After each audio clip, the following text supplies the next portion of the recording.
Supreme court ने व्यापम मामले में बताते चले कि डॉक्टर आनंद राय के खिलाफ SC/ST एक्ट से जुड़े आरोप रद्द कर दिए हैं। तो वहीं इस पूरे मामले में NDTV की टीम ने आनंद राय से खास बातचीत की है। आनंद राय का इस पर क्या कुछ कहना है, सुनिए। घोटाले में नाम सामने आया डॉक्टर आनंद राय के ऊपर अब जितने भी आरोप लगाए गए थे उसको रद्द किया गया है। हमारे साथ डॉक्टर आनंद राय जी मौजूद हैं, हम उनसे ही सीधे बातचीत करेंगे।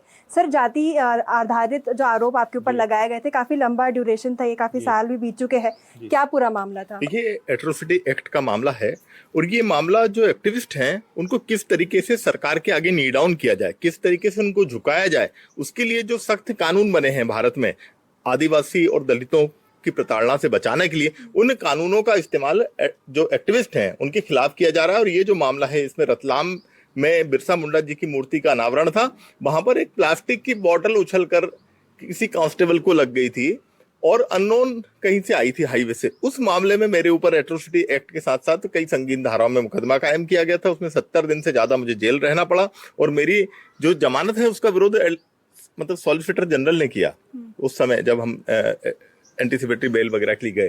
तो ये दिखाता है कि किस तरीके से एक एक्टिविस्ट को आप परेशान कर रहे हैं। एक आदमी जो पूरे समय दलितों और आदिवासियों के बीच में ही रह रहा है। मैं आप सबको पता है कि जय संगठन से हम लोग काम करते हैं, आदिवासियों के लिए काम करते हैं, भीम आर्मी के लिए भी काम करते हैं। तो हम लोग तो पूरे समय दलित आदिवासियों के बीच में, हम जैसे लोगों पर यदि एट्रोसिटी एक्ट का मिसयूज होगा तो ये अपने आप में एक एग्जाम्पल है कि किस तरीके से पूरे देश में एट्रोसिटी एक्ट का मिसयूज हो रहा है।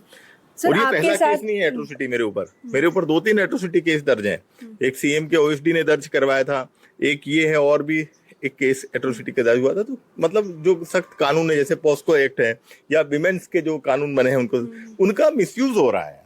तो जो पावर में जो लोग रहते हैं वो उनका मिसयूज एक्टिविस्ट के खिलाफ करते हैं। जी सर, आपके साथ 40 से भी अधिक लोगों के नाम शामिल हुए तो उस FIR में? नहीं, 20 लोग थे, 20 में से 19 लोग आदिवासी थे।